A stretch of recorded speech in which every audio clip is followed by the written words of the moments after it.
Sky and Earth Watch weather the storm report for July 20th, 2019, approximately 2:22 Chicago time. I'm broadcasting right from the center of this huge conglomeration rolling across the upper states right now. It's pushing a very cold temperature wind in front of it, high winds with driving rains. So when the front edge of it pushed through where I am, it was a scene kind of like from Gilligan's Island, where there were hard driving rains and trees and bushes going sideways. There's a kind of a sound of a continuous distant rolling thunder kind of sound. I'm not sure if it's actually is thunder, but I think it's more like a kind of a deep baritone kind of wind sound, almost like wind going through a deep cave. Not a high pitch, but a low pitch. We've been having these storms rolling through, at least for the last 3 days. We've had them coming through once a day, and basically since winter ended and spring was supposedly here, we've had them quite frequently. And what they do is they leave some traces behind. So basically every day since spring, well, not every day, but many days after these roll through, the next day it's standing water soaking it into the street and under the streets. Also, these storms continuously have been leaving branches and leaves in the roads, and those branches and leaves in the roads then go on to clog the gutters and fill the under the streets up with branches and things like that, which puts a stress on infrastructure and city expenditures, taxes. And the constant standing water, what it does is it gets into cracks. You can see there's a puddle there in front of that, and it expands and contracts, and it's causing some places to rise, and it's causing sinkholes in other places. Here are some more pictures of the leftovers of these storms as they usually roll through overnight. The next day, standing water, you can see then the sun heats it, it gets into these cracks, expands these cracks. These are all things that are as the climate changes and presents us with different kinds of challenges than we're normally used to, and those are going to end up being paid for by taxpayers. But it's one of those things, if you're paying attention to your surroundings, if you're watching the little things, this is something you're going to see in the Midwest, where you're seeing this debris in the street almost every day, and nobody's going to go out there and pick it up or whatever. People, tree branches coming down, people pile them on their curbside, and this is kind of a new phenomenon now. So that's a change, but I'm kind of digressing. I want to get back to the main point. So this is from yesterday. This is July 19, the radar image, and you can see these pretty serious storms rolling through the same area. These storms caused power outages up here in Minnesota. They've been causing flooding. It used to be spring was flood season. Well, we went through spring, flood season. Now we're on our second flood season. Let me see if I did this right. Bear with me for a second here. I'm trying to pull up the, well, anyways, I'll just zoom in. Right here where this blob is, that's Minnesota. They still have power outages there. Then moving over, there's Wisconsin. Over here is the Great Lake with Michigan, and down here, Illinois, Ohio. So these things have been rolling through one after another, not nonstop, not continuously, but every day, every other day for a while, then maybe a couple days off, and then they come again. So this is something that Mr. MMB pointed out, and who else? GSM channel maybe? That this, you can barely see the United States underneath that, and I'm trying to get my drawing tool out so I can draw on this. But what people are pointing out, I'll just trace over the United States here. Right there's the Great Lakes, California, and there's Florida. So Minnesota right around here, Wisconsin. So what people are pointing out is that there's been an extreme change in the Gulf Stream. Basically, this wind coming through here at the top, this pink color, is much colder and shifted position from what's normal. Like, basically, my understanding of what the people who study it are saying is that this is a winter pattern, never before seen at this time of year in this area. So let's see, we need to. So just to compare, they're saying that these jet streams are pushing this cold air through, and definitely when this came through here today, it was definitely cold over here. Prior to that, it was pretty warm and humid, and now it's pretty nice to be outside. It's pretty cool, and I don't know what the temp is, but if I had to guess, I'd have to say it's about 60 degrees on a summer day. And, you know, we just had high heat warnings yesterday and the day before, and they said it would be emergency hot today again. But it was a little suspicious to me the way that they kept pushing it almost like a propaganda. And it did get super hot yesterday, and I'll touch on that in a minute. But meanwhile, let's look at what it looks like today for these storms coming through. So that was yesterday, July 19. Now this is July 20. It looks almost like an instant replay. The storm tracking through the same areas, the same states. And, you know, these storms are taking down trees, branches every day. They're leaving puddling water on roads. I shouldn't say every day, but almost every day to every other day. For the last 4 days, it's been every day. They're leaving inches of rain. And, you know, how many of these can come through day after day after day before things drastically begin to change? So this is the real-time, radar view right now as I'm broadcasting this at 2:44 p.m. Chicago time. You can see, same areas affected, same areas hit. And that's a pretty significant storm. A lot of cold air at the front of that. And now, as it goes through, it's really cool. Cool air. Sometimes these storms will roll through and cool things down, and then it'll get hot immediately again. But it doesn't feel like it's doing that today, so maybe these guys are right about it. So this is what some of these people are talking about. This graphic is courtesy NOAA, who study this a lot more than I do. That this jet stream that's coming through and pushing this cold air through is unprecedented. For July, this is a winter system. Astonishing winter-like jet stream threatens 2 provinces with July snow. And you can see there, never before in mid-July, big jet stream. And never before means as long as we've had written records, which is, maybe somebody kept a journal 200 years ago for this area. As far as I know, there wasn't much record keeping up until Lewis and Clark came to the U.S. Maybe, I'm not sure. But comparisons are comparisons. You want to talk about a comparison? They've been promoting all these heat emergency warnings and saying things, public service announcements, saying things like you must keep water with you at all times or you could die. Saying things like if you feel dizzy, that means you have heat stroke and you need to go to the emergency room. Well, what was it, 92 degrees yesterday and humid? Yeah, it feels hot, but I hate to do the old man comparison, but when we were kids, we were out in this heat, running, playing all day, and I'm sure there still are kids doing it. We were in our shoulder pads and helmets and doing 2-a-day practices. And nobody died. I'm sure, I'm not trying to be insensitive to anyone who's lost somebody to heat illness or whatever. But, and I understand that, they want to prepare people and for the worst. And there are people who are, more sensitive than others. But, this country, I assume that there were hot days throughout history where people continued to work, continued to farm, continued to go about their daily activities. And really, it just kind of reminds me of this trend where last winter they had the winter vortex, where the winter temperatures dropped down to where they used to be all winter, but they dropped down into the negative 20, 30 Fahrenheit for 1 day or 1 or 2 days. And it was like a national emergency for this area, and they opened heating shelters and told people to stay home. But once again, when we were growing up, that was even the winter before that, there was 2 weeks of negative 20 degrees and nobody said anything. I remember construction workers out working. So it's just different weather, and it's different messages on the weather that we're getting from basically media and .govs. So back to the Gulf Stream phenomenon. So here's this is from Adapt 2030. Watch below, snow in July. Seriously, can this happen? So apparently they got 3 to 9 inches of snow up there in Canada. And once again, people say, yeah, but that's in Canada. Well, it's they're saying never before seen. So I guess they probably might know. So here's a graph again from Adapt 2030. Shows, I guess the dot up there at the top shows where the jet stream is supposed to be, and then this graphic shows a pattern that normally we would only see in January or in the coldest time of the year. And here's another picture of that jet stream kind of coming through from California on the left there. Here's California, and this is the United States, and this is Canada up here. So it's pushing through, and it's pushing cold air in front of it.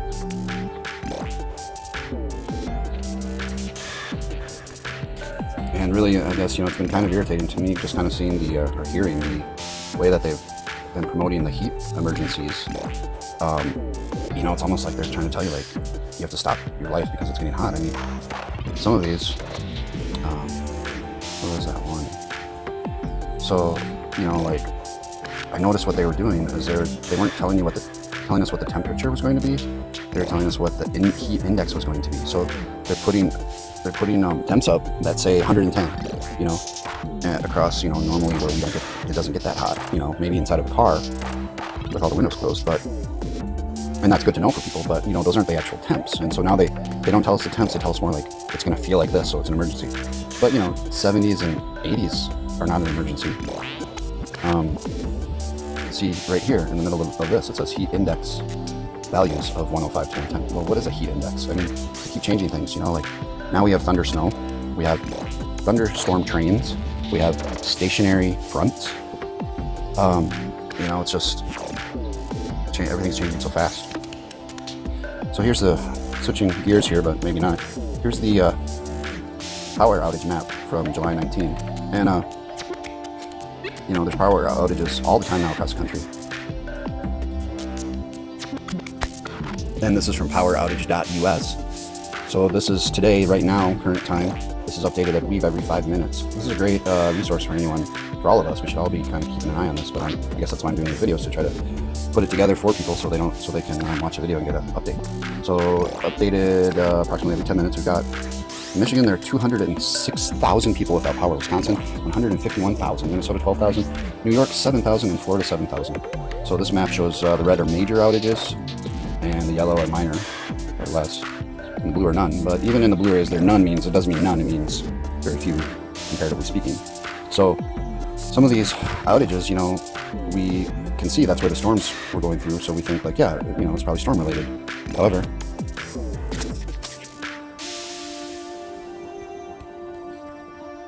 when we do a quick search, power outages, July 19, 2019,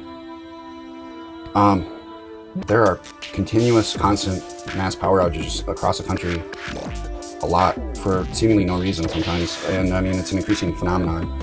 There's La Jolla, New Yorkers. Apparently this was on the anniversary of a power outage that happened there, and it knocked out all the lights. It was kind of a big deal, I guess. I didn't hear about it on the news or anything. I mean, the information's out there, thankfully, because we have the internet, but you kind of have to dig for it to put the pieces together. Power outage hit thousands of Seattle City Light customers, residents in Allegheny County. California has been having pretty frequent power outages, and they're kind of strange. These are storm-related. Explosion, fire at Madison substation knocks out power to thousands. So this is in Wisconsin. Governor declares state of emergency following fires and power outages. So let's just talk about this for a second. So here's the situation brief. So we're talking about Wisconsin, right where these storms are today. Right here. North Central USA.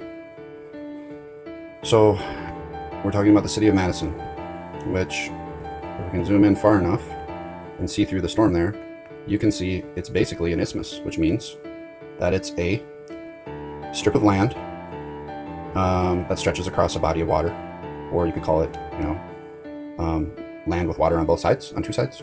But it's like a land bridge that connects the rest of the land through the water. I should turn that off, but that's what we're talking about. Hold on. So that's what we're talking about. Let's zoom out one more time so we get perspective without the storms. So we're zooming way out here into outer space and looking down on the United States. So there's the USA. So we're talking about this state right here, Wisconsin. It's where all, you know, corn and cows and cheese and beer state, and Green Bay Packers. And we're going down here to the isthmus.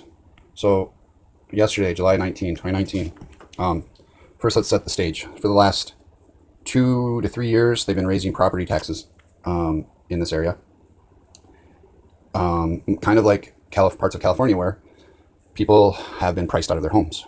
So you own a house, and now you can't afford to live in your house because somebody somewhere decided that you have to pay $2,000 a month to the government to live in the house that's been in your family for the last 50 years. So that's been happening. Then we get warning heat wave, heat emergencies. Okay. So on the day of the heat emergencies, on the day that it was supposed to be really bad, at 7 something in the morning, morning commute, morning rush, a power station or electric station in this area explodes, and there's billowing smoke, kind of like the apocalypse, going up into the sky. And simultaneously, or almost simultaneously, another one explodes somewhere over here, I believe.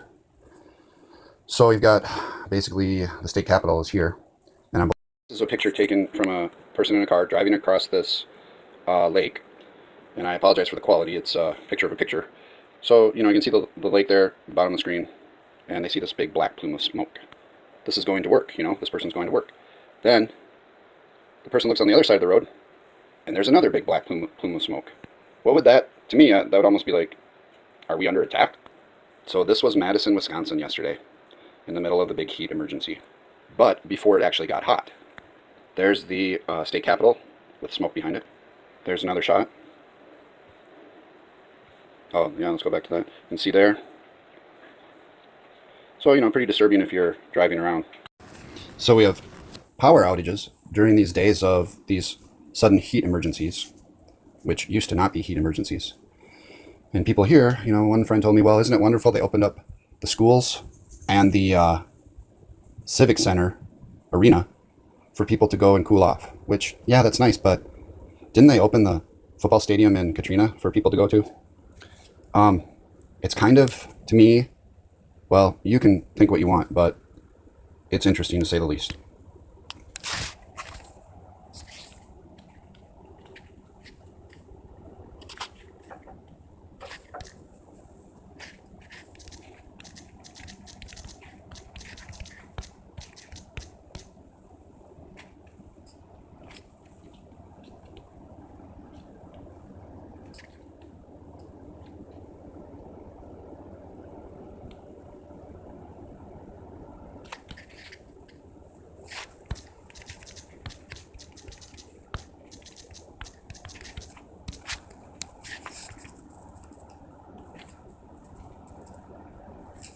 So these are articles from Wall Street Journal headlines.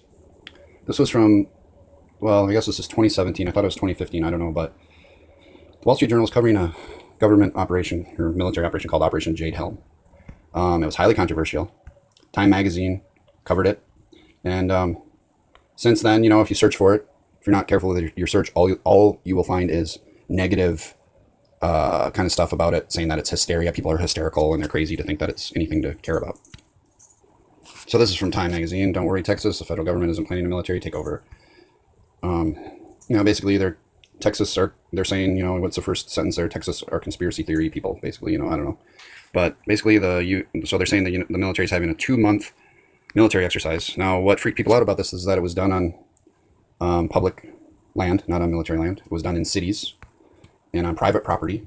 They commandeered or quartered in some private ranchers' homes with the apparently agreement of the ranchers. Declaration of Independence, the king has quartered his troops in our houses. So you got this Jade Helm thing. And just as a side note, these are other Time magazine covers or issues. When 1939, they had Adolf Hitler as the man of the year. And the scariest thing in the world was the actual cover art, which seems to have been a man playing pipe organ, which was commonly used in churches at that time, with 2 carousels on each side, and a Ferris wheel at the top with dead bodies hanging from it. And here's some other people that Time magazine has had as their man of the year. Oh, those crazy conspiracy theorists. What's wrong with them?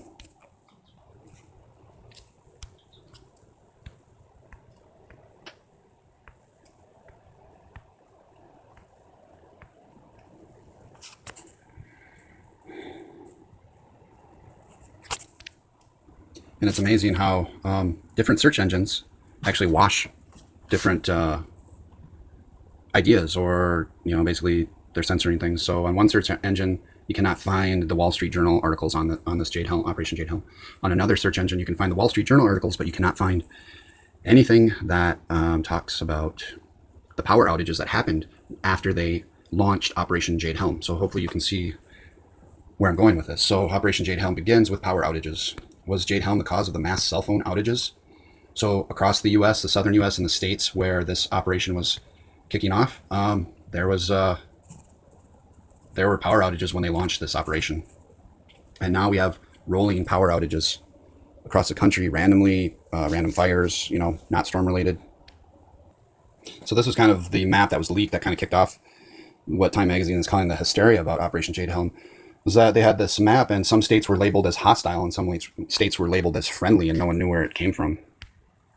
But it was rumored to have been leaked. And another disturbing thing up there in the left-hand corner was the insignia for it. Jade, meaning blue, helm, either the front of a ship or German for helmet, blue helmet. I don't know what kind of military insignia the dagger and the arrows are, but in the middle there's apparently like a Turkish clog. And who do they recruit or pay? I don't know. To me, it points, having a Turkish clog on there doesn't have much to do with the USA symbolism usually.